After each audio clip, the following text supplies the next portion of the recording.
शाळा भरली होती. शिक्षक प्रत्येक विद्यार्थ्याला एकच प्रश्न विचारत होते. मोठं झाल्यावर तुम्हाला काय बनायचंय? कोणी म्हणतं डॉक्टर, कोणी म्हणतं इंजिनियर, तर कोणी म्हणतं मला पायलट व्हायचंय.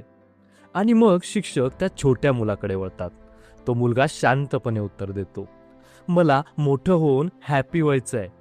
शिक्षक थोडेसे नाराज होतात. ते म्हणतात, तुला प्रश्न समजला नाही का? तो मुलगा हलकसं हसतो आणि म्हणतो, नाही सर, प्रश्न मला समजलाय, पण तुम्हाला मात्र आयुष्य समजलेलं नाही. तो छोटा मुलगा पुढे जाऊन जगप्रसिद्ध संगीतकार बनतो, जॉन लेनन. पण त्या वाक्यात आयुष्याचा खूप मोठा धडा लपलेला आहे. आपण मोठं झाल्यावर काय करतो? मोठं घर, मोठी कार, महागडा फोन. आपल्याला वाटतं हे सगळं मिळालं की आनंद मिळेल. पण खरं सत्य मात्र वेगळंच आहे. आनंद वस्तूंमध्ये नाहीये, आनंद आपल्या निवडीमध्ये आहे. आपण पैसे खर्च करत असताना वस्तू विकत घेतो, पण खरं म्हणजे आपण आपल्या आयुष्याचे तास खर्च करत असतो. आणि मग प्रश्न असा आहे, आपण जे विकत घेतोय ते खरंच आपल्याला आनंदी ठेवतंय का? मी तुम्हाला एक साधा प्रश्न विचारतो, पैसा म्हणजे नेमकं काय? आपण म्हणतो पैसा म्हणजे स्वातंत्र्य, पैसा म्हणजे सुरक्षितता, पैसा म्हणजे सुख. पण खरी गोष्ट ही आहे की पैसा म्हणजे आपली वेळ. आपण नोकरी करतो, व्यवसाय करतो, कष्ट करतो, दिवसाचे 8-10 तास देतो, ताण घेतो, जबाबदाऱ्या सांभाळतो आणि त्याच्या बदल्यात आपल्याला पगार मिळतो. म्हणजे पगार म्हणजे नेमकं काय? आपल्या आयुष्याच्या तासांची किंमत. जर आपण महिन्याला 50,000 रुपये कमवत असू तर ते 50,000 रुपये हे आपल्या आयुष्याच्या एका महिन्याचं रूपांतर आहे. आता विचार करा, जेव्हा आपण 50,000 रुपयांचा फोन घेतो तेव्हा आपण फोन विकत घेतो का? की आपल्या आयुष्याचा एक महिना त्या फोनला देतो? हा विचारच आपला खर्चाकडे पाहण्याचा दृष्टिकोन बदलवून टाकतो. कारण आपण दुकानात उभे राहून किंमत बघतो 50,000 रुपये, पण आपण कधी बघतो का माझ्या आयुष्याचे किती दिवस? जर एखादी वस्तू आपल्याला 10 दिवसांची कमाई लागत असेल तर ती वस्तू म्हणजे 10 दिवसांचं आयुष्य. आणि म्हणूनच खर्च हा फक्त पैशांचा व्यवहार नाहीये, तो आयुष्याचा व्यवहार आहे. मग पुढचा प्रश्न, आपण खरंच जाणीवपूर्वक आयुष्य खर्च करतोय का? की फक्त सवयीनं, भावना, तुलना आणि जाहिरातींच्या प्रभावानं? म्हणूनच खर्च करण्यापूर्वी किंमत पाहू नका, तुमचा वेळ पहा. कारण पैसा परत मिळू शकतो, पण आयुष्याचे तास कधीच परत येत नाहीत.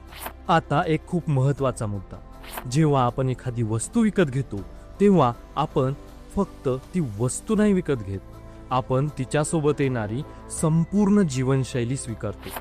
समजा आपण मोठी कार घेतली, शोरूम मध्ये उभं राहून आपल्याला फक्त तिची चमक दिसते. आपण विचार करतो, वा, आता स्टेटस वाढेल. पण त्या कार सोबत काय येतं? EMI येतो, इन्शुरन्स येतो, सर्व्हिसिंगचा खर्च येतो, इंधनाचा सततचा खर्च येतो आणि त्याहून मोठी गोष्ट, ती जीवनशैली टिकवण्याचा मानसिक ताण येतो. म्हणजे आपण फक्त कार घेत नाही, आपण त्या कारची जबाबदारी घेतो. आणि म्हणूनच प्रत्येक खर्च हा एक साखळी तयार करतो. एक खर्च दुसऱ्या खर्चाला जन्म देतो, एक निर्णय पुढच्या अनेक निर्णयांना बांधून ठेवतो. आपण मोठं घर घेतो, मग मोठं फर्निचर लागतं, मग मोठा देखभाल खर्च लागतो आणि मग जास्त कमवण्याची गरज वाढते. आणि मग आयुष्य एका चक्रात अडकतं. जास्त कमवा, जास्त खर्च करा, पुन्हा जास्त कमवा. आणि मग प्रश्न एकच उरतो, आपण वस्तू विकत घेतोय की स्वतःला बांधून ठेवतोय? खर्च हा फक्त त्या दिवसाचा आनंद नसतो, तो भविष्यातल्या जबाबदाऱ्यांचा करार असतो.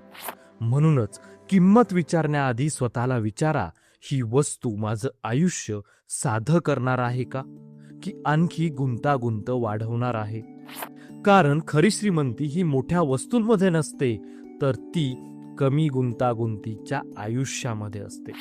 आणि जिथे खर्च साधेपणा वाढवतो तिथे तो आशीर्वाद आहे, मात्र जिथे खर्च आपल्याला कैद करतो तो मात्र सापळा आहे. आता आपण एक धोकादायक गोष्ट पाहूया. आपण खर्च का करतो? खरंच गरजेसाठी की इतरांना दाखवण्यासाठी? आपण एखादा महागडा फोन घेतो, मनात एक छोटासा आवाज येतो, लोक काय म्हणतील? आपण लग्न समारंभात मोठा खर्च करतो कारण प्रतिष्ठा टिकवायची असते. आपण ब्रँडेड कपडे घेतो कारण कुणीतरी आपल्याकडे बघावं असं वाटतं. आपण बहुतेक वेळा वस्तू विकत घेत नाही, आपण इतरांच्या नजरेतली प्रतिमा विकत घेतो. आणि ही शर्यत कधीच संपत नाही, कारण नेहमी कुणीतरी आपल्यापेक्षा मोठी कार घेणार, नेहमी कुणीतरी आपल्यापेक्षा महागडं घर बांधणार, नेहमी कुणीतरी सोशल मीडियावर आपल्यापेक्षा चांगलं आयुष्य दाखवणार. जर खर्च तुलना बनला तर समाधान मात्र कायमच दूर पडणार. खरं समाधान तेव्हा येतं जेव्हा खर्च आपल्या मूल्यांवर आधारित असतो, इतरांच्या अपेक्षांवर नाही. म्हणूनच स्वतःला विचारलं पाहिजे, मी हा खर्च का करतोय? जर उत्तर असेल, मला खरंच याची गरज आहे, यामुळे माझं आयुष्य सोपं होईल, यामुळे मला शांतता मिळेल, तर तो खर्च योग्य असू शकतो. पण जर उत्तर असेल, लोक काय म्हणतील, माझी इमेज कशी दिसेल, तर तो खर्च आपल्याला आनंद देणार नाही. तो फक्त थोड्या वेळासाठी समाधानाचा मुखवटा देईल. आपण इतरांची स्पर्धा नाही करतोय, आपण स्वतःच्या आयुष्याचा करार करतोय. जेव्हा आपण हा फरक ओळखतो, तेव्हा खर्च हा दिखावा राहत नाही, तो जाणीवपूर्वक घेतलेला निर्णय बनतो. इथे एक खोल सत्य येतं. आपण सगळे आनंद शोधतो आणि आपल्याला वाटतं ही वस्तू घेतली की आनंद मिळेल. पण आनंद वस्तूंमध्ये नसतो, तो त्या वस्तूमागच्या अनुभवामध्ये असतो. आपण जेव्हा एखादा नवीन फोन घेतो, आपल्याला काही दिवसात उत्साह असतो, नवीन फीचर्स, नवीन फोटो, नवीन फील. पण काही आठवड्यात तो नॉर्मल होतो, तोच फोन आता साधा वाटायला लागतो. यालाच म्हणतात सवय, मानवाची सवय. कुठलीही गोष्ट कितीही मोठी असली तर काही दिवसांनी ती सामान्य वाटू लागते. म्हणूनच मोठं घर, मोठी कार, महागडे कपडे यांनी कायमस्वरूपी आनंद मिळत नाही. पण एक गोष्ट मात्र वेगळी असते, अनुभव. आपण कुटुंबासोबत केलेली सहल, मित्रांसोबत घालवलेला वेळ, स्वतःसाठी घेतलेला शांततेचा क्षण, हे आठवणी बनतात. वस्तू जुनी होते, अनुभव मात्र आठवणीत रूपांतरित होतात. म्हणूनच जर खर्च करायचा असेल तर असा करा की तो आपल्या आयुष्यात आठवणी वाढवेल, ताण नाही. एक महागडी वस्तू आपल्याला काही दिवस आनंद देईल, एक सुंदर अनुभव मात्र आपल्याला वर्षानुवर्ष हसू देईल. मग प्रश्न असा आहे, आपण वस्तूंमध्ये गुंतवणूक करतोय का की आयुष्यातल्या क्षणांमध्ये? खरा शहाणा खर्च तोच जो आयुष्य समृद्ध करतो, फक्त घर नाही.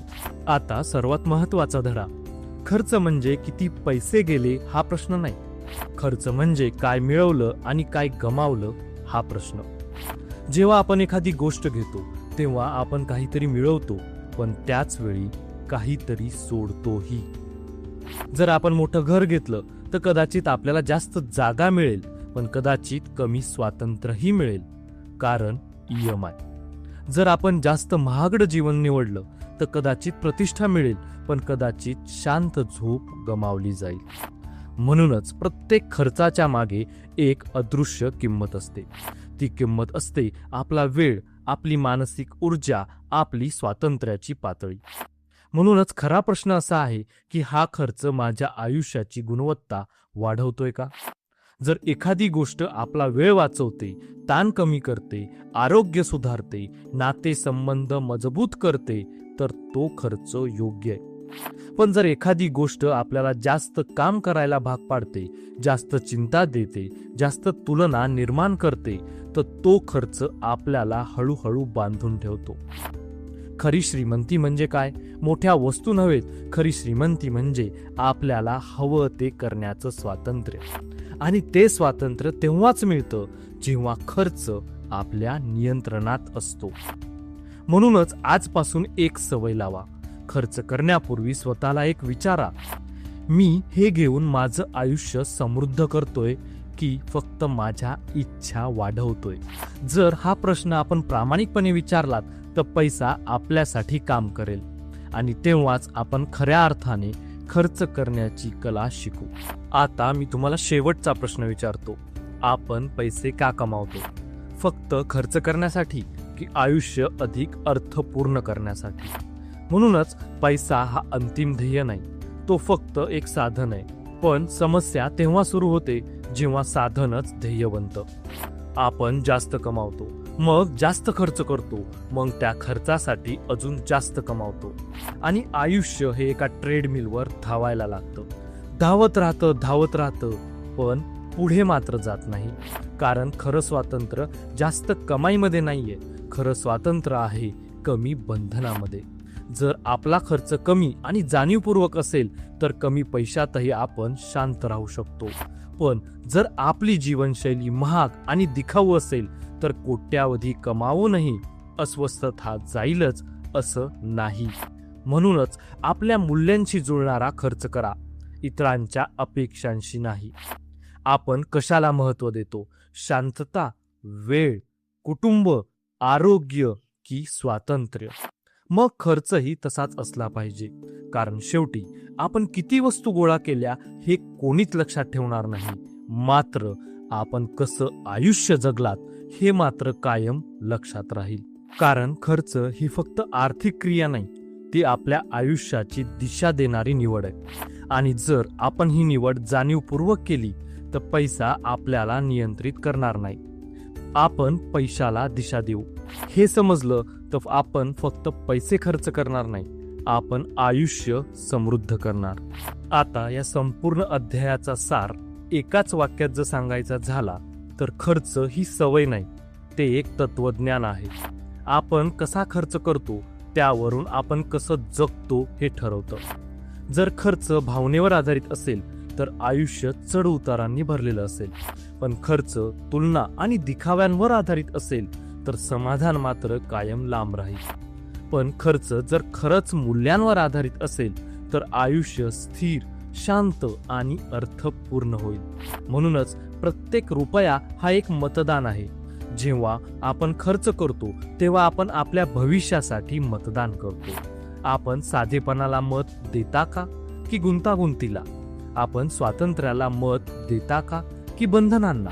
खरा बदल मोठ्या निर्णयांमध्ये होत नाही तर तो छोट्या रोजच्या खर्चामध्ये होतो. कॉफीवर, सबस्क्रिप्शनवर, अनावश्यक अपग्रेड्सवर, भावनेत घेतलेल्या निर्णयांवर. हे छोटे खर्च एकत्र येऊन आपल्या आयुष्याची दिशा ठरवतात. म्हणून आजपासूनच खर्च करण्याची एक नवीन पद्धत स्वीकारा. घाई नको, तुलना नको, दिखावा नको. फक्त एकच प्रश्न, हा खर्च माझ्या मूल्यांशी जुळतो का? आणि जर उत्तर हो असेल तर करा, पण जर नसेल तर थांबा. कारण शेवटी श्रीमंती म्हणजे किती कमावलं हे नाही, तर श्रीमंती म्हणजे आपण किती जाणीवपूर्वक जगलोत हे आहे.